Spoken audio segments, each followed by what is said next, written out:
안녕하세요. 강동 경희대학교 병원 심장혈관내과 진은선 교수입니다. 앞선 영상에서 심방세동이 무엇인지, 그리고 심방세동 치료를 위한 시술에는 어떤 방법이 있는지 말씀드렸습니다. 오늘은 많이들 궁금해하시는 질문을 모아서 심방세동 이야기를 들려드리겠습니다.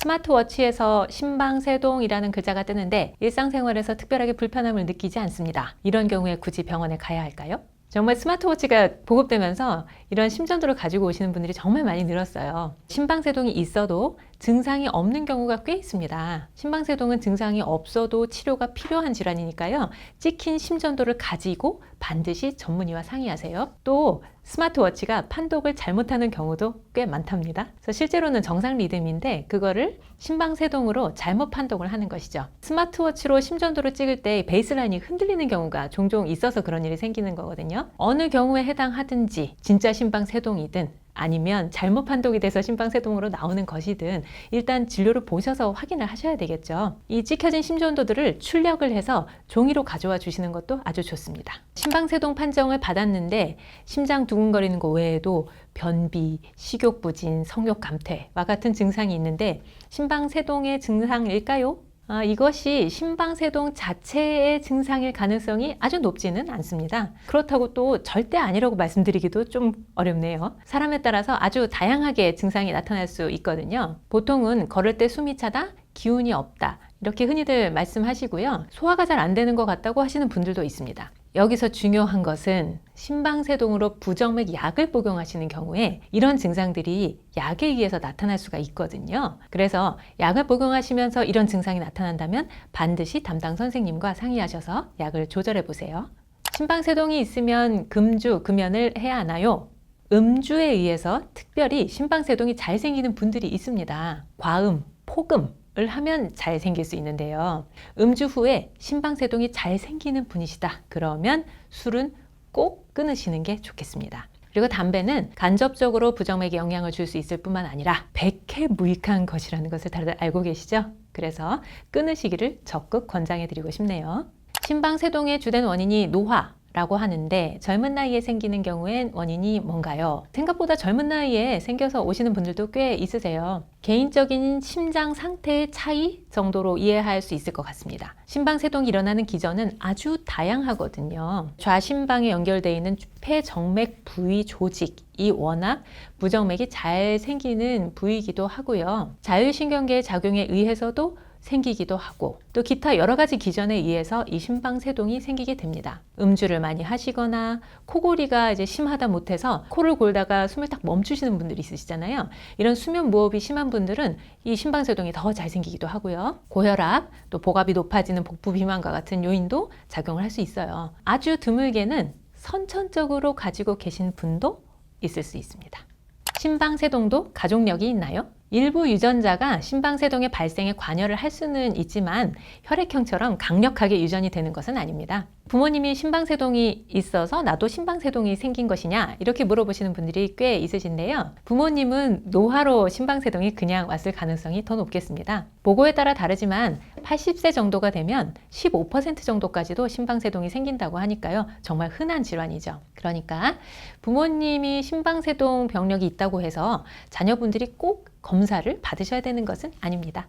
약물 치료 기간은 얼마나 걸리나요? 평생 약을 먹어야 하나요? 심방세동이 무슨 감기처럼 걸렸는데 약 며칠 먹고 나니까 짠 나았다 이렇게 완치할 수 있는 질환이면 좋겠지만 그렇지는 않습니다. 이미 생긴 것이고 앞으로도 계속 생기려고 할 것이고 그렇기 때문에 약을 계속 복용하시게 되는 경우가 흔합니다. 특히 항응고제, 혈전이 생기지 않게 하는 항응고제가 필요한 분들의 경우에는 심방세동 부정맥 자체가 잘 조절이 되든 아니든 이 항응고제를 꾸준히 복용을 하셔야 하는 경우가 많습니다. 고혈압과 같은 질환이라고 생각하시면 되겠어요. 관리를 잘 해야 되는 질환. 나는 심방세동이라고 이야기는 들었는데 시술에 대한 권유는 한 번도 받아본 적이 없는데 왜 그럴까요? 이렇게 질문하시는 분들 계신데요. 심방세동이 생긴 지 오래되면 심방 자체가 커지고 전기적으로도 이 특성이 완전히 달라져서요.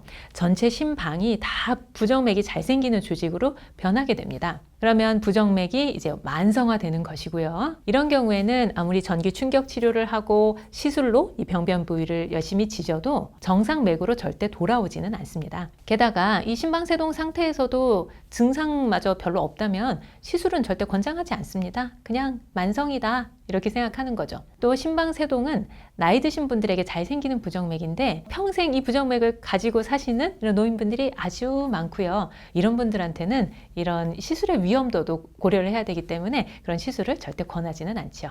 시술을 할 때 마취를 해야 하나요? 마취하는 것이 두려운데요. 우리나라 분들은 마취해서 깨어나지 못할까 이런 말씀을 참 많이 하시는 것 같아요. 이제 이 심방세동 시술을 할 때에는 수면 내시경을 할 때처럼 수면 마취만 하는 경우가 좀 더 흔하고요. 상황에 따라서 전신 마취를 하는 경우도 있습니다. 어떤 경우라도 마취 관련한 위험도가 높은 것은 아니어서요. 마취 자체 때문에 못하겠다 뭐 이런 생각은 안 하셔도 좋을 것 같아요. 자, 시술을 받으면 완치가 되나요? 꼭 그렇지는 않습니다. 100% 그런 것은 아닙니다. 앞선 강연편에서도 말씀드렸던 것처럼 심방세동은 심장 안에서 비정상적인 전기가 막 불꽃놀이를 하듯이 후루룩 튀어나오면서 생기는 질병인데요. 이 전기가 아주 국소적인 한 포인트에서 나와서 그 부분만 싹 찢으면 된다. 그러면 완치가 쉽게 될 텐데요. 이 전기가 튀어나오는 부분이 비교적 넓습니다. 발작성 심방세동의 한 90% 정도가 좌심방과 폐정맥의 연결 부위 이 부위에서 전기가 튀어나오는 것을 알려져 있어서요. 심방세동 시술은 기본적으로 이 폐정맥 부위를 지지는 것이 가장 기본적이고 중요한 방법입니다. 그 말인즉슨 나머지 10% 정도는 다른 곳에서 전기가 튀어나온다는 것이죠. 시술 당시의 심장 상태에 따라서 폐정맥만 시술을 하지 않고 이제 다른 부분도 추가로 시술을 하는 경우도 종종 있습니다. 하지만 이렇게 국소적인 부위가 아닌 여기저기 여러 곳에서 비정상적인 전기가 튀어나오는 경우에는 시술 후에도 심방세동이 더 잘 생길 수 있습니다. 또 심방세동 시술은 심장 근육을 지져서 전기적인 흐름을 차단을 해주는 건데 심장 모양은 매우 복잡하기 때문에요. 어떤 부분은 근육이 얇고 또 어떤 부분은 근육이 매우 두꺼워가지고 심장 안에서 에너지를 줘서 지진다 하더라도 이 두꺼운 부분이 다 지져지지 않을 수도 있습니다. 그래서 그런 경우에도 재발을 할 수 있죠. 뒤에 안 지져진 부분이 남아 있을 수 있으니까요. 근데 그렇다고 해서 저 깊이까지 다 지질 거야 하면서 에너지를 주고 또 주고 막 이렇게 하면 오히려 합병증의 발생률만 더 높아지기 때문에 저희가 안전한 한도 내에서 이러한 시술을 하게 됩니다. 자, 그리고 이렇게 시술을 하느라고 심장에 전기적인 자극도 가해지고 심장의 전기적인 특성의 변화가 일시적으로 오게 되면은 시술 후에 한 2개월 동안에는 오히려 다양한 부정맥이 발생을 하기도 합니다. 그래서 시술을 받았는데 가슴이 막 두근거려서 되게 실망하시는 분들도 계신데요. 저희가 시술하고 초기 한 2개월 정도에는 어떤 부정맥이 나와도 그냥 뭐 생길 수도 있지 이렇게 생각하고 그냥 넘어가거든요. 그러니까 너무 걱정하지 마시고요. 이렇게 한 2개월 정도가 지나고 난 다음에도 또 생겼다. 이제 그러면은 이게 재발한 건가 이렇게 생각을 하고 약으로 컨트롤을 더 하든지 아니면 시술을 다시 해야 되나 이런 것을 고려하기도 합니다. 자, 그러면 이렇게 일부에서 재발을 할 수도 있고 완치를 꼭 예측할 수 있는 것도 아닌데 시술은 왜 하는 건가요? 이 심방세동에서 비정상적인 전기가 튀어나오는 힘이 약해서 약으로도 심방세동이 잘 조절이 되는 경우에는 약만 써도 됩니다. 그런데 이 부정맥이 힘이 세서 약을 써도 자꾸 튀어나오면 약을 증량하거나 바꾸면서 이제 조절을 해보는 거거든요. 근데 그래도 자꾸 튀어나온다. 더 이상은 약으로 조절할 수 없는 센 놈이다.